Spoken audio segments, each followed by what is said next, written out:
Pukul 6 waktu Indonesia Tengah. RRI ND menyiarkan Warta Berita.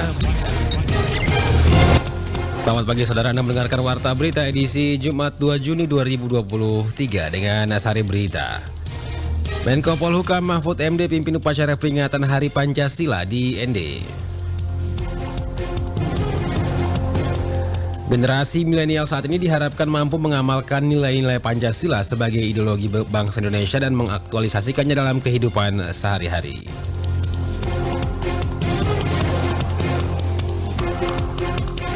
Inilah berita selengkapnya bersama saya Rizwan Sumbi.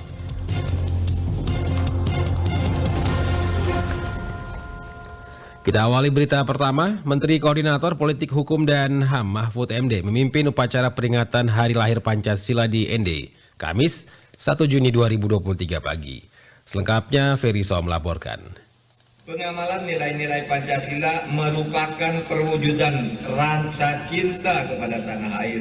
Pada upacara bendera yang berlangsung di lapangan Pancasila ND, Mahfud MD mengenakan ragi lambu luka lesu yang menjadi pakaian adat pria suku ND Lio. Presiden Joko Widodo dalam amanatnya yang dibacakan oleh Menko Polhukam, Profesor Mahfud MD mengatakan, Pancasila digali dan lahir dari bumi Indonesia yang telah menjadi konsensus nasional. Untuk itu sudah selayaknya bangsa Indonesia mengaktualisasikan Pancasila sehingga Pancasila senantiasa diamalkan dalam berbagai sendi kehidupan bermasyarakat, berbangsa dan bernegara. Pancasila mengandung nilai-nilai etis yang berakar pada pengalaman faktual dan pengalaman akal serta pengalaman religius bangsa Indonesia. Dengan demikian, Pancasila bukan sahaja wacana belaka, melainkan realitas objektif dengan legitimasi kuat, baik secara filsafat, politis, historis maupun kultural. Keberadaan Pancasila merupakan anugerah dari Tuhan Yang Maha Esa untuk bangsa Indonesia.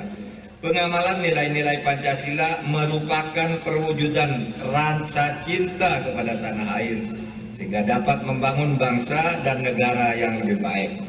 Nilai-nilai Pancasila dapat diamalkan dalam bentuk sederhana, seperti saling menghargai, bekerja sama, dan saling menghormati. Berkat Pancasila dengan nilai-nilai inklusivitas, toleransi dan gotong royong, jelas Mahfud, keberagaman yang ada menjadi berkah yang dirajut dalam identitas nasional Bhinneka Tunggal Ika. Hari lahir Pancasila setiap 1 Juni memiliki makna bagi rakyat dan bangsa Indonesia. Tidak hanya menjunjung tinggi Pancasila sebagai dasar negara atau tujuan bernegara, namun Pancasila juga sebagai pegangan dalam kehidupan sehari-hari.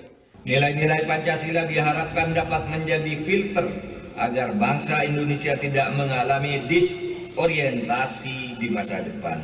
Melalui rasa cinta terhadap bangsa sendiri, kita akan mengerti betapa pentingnya menegakkan dan mengamalkan Pancasila dalam berbagai sendi kehidupan bermasyarakat, berbangsa, dan bernegara. Saat ini bangsa Indonesia telah berhasil melewati masa kritis pandemi COVID-19. Ini membuktikan kekuatan Pancasila dan kekuatan bangsa Indonesia. Setelah memimpin upacara peringatan Hari Lahir Pancasila, Menko Polhukam Mahfud MD mengunjungi Taman Renungan Bung Karno yang letaknya tidak jauh dari lapangan upacara dan berkesempatan memasuki rumah adat dan diajak gawi bersama. Menko Polhukam Mahfud MD juga melakukan dialog kebangsaan bersama tokoh masyarakat dan warga kota ND. Dialog kebangsaan dihadiri oleh Wakil Gubernur NTT, Bupati ND, Wakapolda NTT, dan tamu undangan serta pejabat negara lain dan juga anggota DPR RI dari fraksi PDI Perjuangan, Andreas Hugo Pereira yang juga selaku moderator dalam dialog kebangsaan tersebut. RRI ND Ferry So melaporkan. Sebagai salah satu ideologi bangsa Indonesia, generasi milenial saat ini diharapkan mampu mengamalkan nilai-nilai Pancasila dan mengaktualisasikannya dalam kehidupan sehari-hari. Laporan Veranda Garus. Generasi milenial dengan segenap keunggulan ilmu pengetahuan dan teknologi di eranya boleh jadi memiliki life skill dalam menghasilkan karya-karya kreatif dan inovatif baru. Namun pada saat yang sama mereka mengalami krisis makna menyangkut pandangan hidup berbangsa dan bernegara. Direktur Standarisasi dan Kurikulum Diklat BPIP Republik Indonesia, Heri Hermawan mengatakan pemahaman tentang nilai Pancasila sulit terdesiminasikan di kalangan anak muda. Pasalnya, kalangan milenial dengan nilai-nilai sosial baru berbasis modernitas yang mereka adopsi cenderung jauh dari literasi mengenai pandangan-pandangan kebangsaan. Karena itu, dia menekankan pentingnya kembali nilai-nilai Pancasila di kalangan milenial dengan cara yang bisa mereka pahami. Karena bagaimanapun juga saat ini kita memasuki era-era di mana keterbukaan, berbicara, berpendapat itu menjadi sebuah keniscayaan di dalam negara demokrasi. Nah, oleh karena itulah maka kita harus pandai-pandai untuk menyaring informasi yang datang ke kita, ya,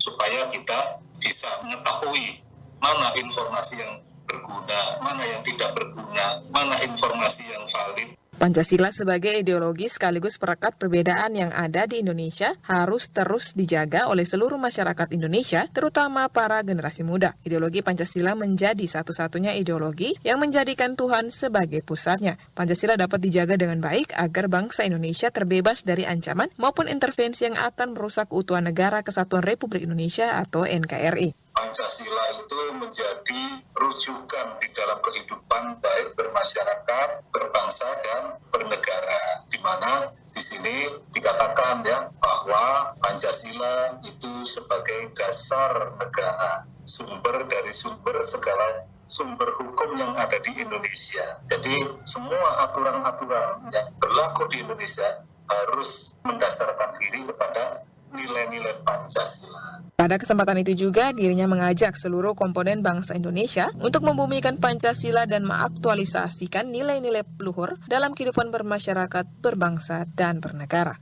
RRI ND Veranda Garus melaporkan. Pancasila sebagai dasar negara Indonesia harus terus digali dan dijaga agar nilai-nilainya terus ada di tengah kehidupan masyarakat Indonesia yang majemuk. Laporan Lady Badin.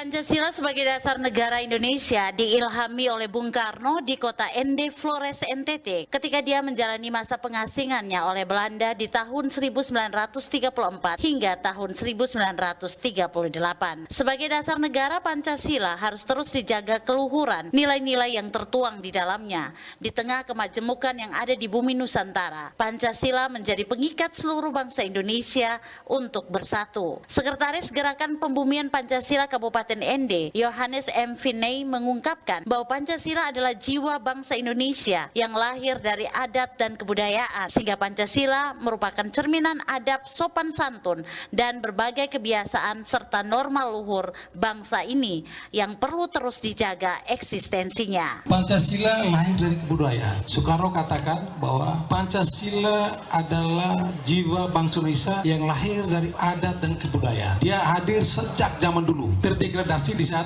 pengaruh barat masuk ya, dan untuk itu kita harus menjaganya saat bahwa tidak boleh ada transformasi nilai baru yang merongrong nilai-nilai Pancasila. Kita tetap menjadi orang Pancasilais dan pegang teguh dasar negara kita sebagai satu-satunya falsafah bangsa.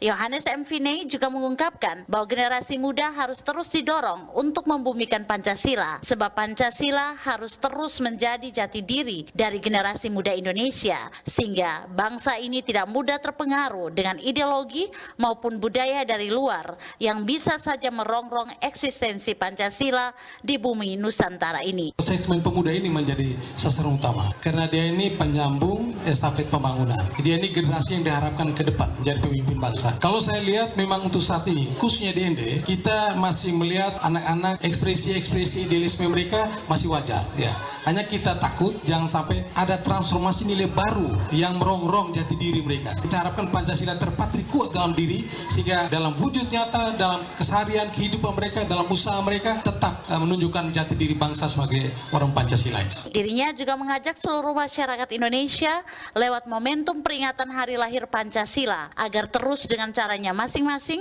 membumikan Pancasila lewat karya dan tindakan nyata sehari-hari. RRI ND Lady Badin melaporkan. Anda sedang mendengarkan Warta Berita Produksi RRI ND. Bupati Nagekyo, Johannes Don Boskodo bersama Dandim 1625 ngada Letkol CZI Deni Wahyu Setiawan meninjau lokasi Bandara Surabaya 2 di Desa Tonggorambang, Kecamatan Ayasesa, Kamis 1 Juni 2023. Kepada awak media, Bupati Don menyatakan bahwa pasca melakukan kajian penunjukan lokasi oleh Badan Perencanaan Pembangunan, Penelitian dan Pengembangan Daerah Bapelitbangda Kabupaten Nagekeo, pemerintah berkomitmen untuk melanjutkan pembangunan fisik Bandara Surabaya II. Kajian yang Penlok 2 dilakukan Pemda pada tanggal 2021 lalu, kata Bupati merupakan upaya daripada pemerintah melakukan perbaikan terhadap kekeliruan yang sudah dilakukan sebelumnya, yang mana melakukan kajian di atas status tanah yang bukan milik Pemda. Melihat daripada potensi luas lahan dan lokasi Bandara Surabaya II yang begitu strategis, Bupati Don berharap pemerintah secara keseluruhan, baik itu pemerintah daerah maupun pemerintah pusat dari 3 kementerian bersama dengan TNI, kedepannya bisa mengembangkan bandara yang tidak hanya untuk kebutuhan komersil maupun pertahanan. Pemerintah bersama TNI, kata Don, bisa berkolaborasi membangun bandara yang dengan cakupan runway yang lebih luas untuk kepentingan layanan penanganan tanggap darurat bencana, termasuk berada dalam zona lingkaran rawan gempa atau ring of fire. Sementara Dandim 1625 Ngada, Letkol CZI Denny Wahyu Setiawan menyampaikan tinjauan lokasi bersama perwakilan TNI Angkatan Udara dan pemerintah Kabupaten Nagekeo tersebut menegaskan bahwa lokasi yang telah dikaji sudah memenuhi persyaratan sehingga layak untuk sebuah bandara, baik dari segi kesiapan lahan maupun kesiapan teknis lain. Setelah melakukan tinjauan lokasi, Dandim mengatakan pihaknya akan menyampaikan ke 3 kementerian, yaitu Kementerian Perhubungan, Kementerian Pertahanan, dan Kementerian Keuangan, guna melakukan kajian lebih lanjut untuk kepentingan pembangunan fisiknya. TNI Angkatan Darat, ujar Denny, pada prinsipnya mendukung pembangunan bandara di bekas bandara peninggalan Jepang, sebagaimana kajian yang dilakukan Bapelitbang dan Nagekeo, sebab lokasinya strategis dan ideal. Berita terakhir, Badan Pengawas Pemilihan Umum Kabupaten Nagekeo menyatakan konteks sosial politik, kontestasi dan partisipasi perlu diwaspadai pada pemilu 2024 mendatang. Laporan Suimam. Koordinator Divisi PPPS Bawaslu Kabupaten Nagekeo, Yohanes Emmanuel Nane, kepada RRI, Kamis 1 Juni 2023 menjelaskan, berdasarkan pengalaman dan juga proyeksi untuk pemilu 2024 di wilayah Nagekeo, ada beberapa hal yang masuk dalam konteks indeks kerawanan, diantaranya konteks sosial politik, kontestasi, dan partisipasi. Dijelaskan selain beberapa konteks kerawanan tadi, menuju pemilu 2024, hal yang paling krusial saat ini adalah soal infrastruktur jalan yang perlu dibenahi di beberapa wilayah yang susah dijangkau dan juga belum terpasangnya jaringan internet ke semua desa. Konteks kekinian soal tuntutan penyelenggaraan pemilu yang terbuka dan bisa diakses oleh semua pihak, itu kita masih kendala di akses jaringan internet ke semua desa dan juga topografi yang sulit berupa jalan. Penyelenggaraan pemilu 2024 itu di 14 Februari yang di wilayah kita itu diprediksi menjadi puncak musim hujan. Itu bisa jadi penghalang untuk distribusi logistik juga pengawasan. Karena beberapa wilayah, misalnya di Tengah itu daerah yang susah dijangkau karena topografinya, juga Moponggo itu hampir setiap tahun longsor. Ia melanjutkan, saat ini Bawaslu sedang menggandeng semua stakeholder, baik dari organisasi pemuda, tokoh masyarakat, ASN, dan juga pemerintah daerah untuk bisa bersama-sama mensosialisasikan kepada masyarakat tentang pengawasan Bawaslu berupa penanganan dugaan pelanggaran. Kalau misalnya ada temuan dugaan pelanggaran mana yang bisa menjadi hal yang dilaporkan ke Bawaslu, lapornya lewat mana, itu kita sedang sosialisasikan saat ini. Yohanes menambahkan, dalam penyelenggaraan pemilu 2024, hal yang belum diketahui oleh masyarakat pada umumnya bahwa Bawaslu punya tugas untuk investigasi dan penelusuran. Jadi masyarakat cukup memberikan informasi awal soal dugaan pelanggaran, sehingga dari situ Bawaslu akan telusuri. Sekian warta berita produksi RRI ND pagi ini. Saya Rizwan Semi mewakili kerabat kerja yang bertugas. Selamat pagi.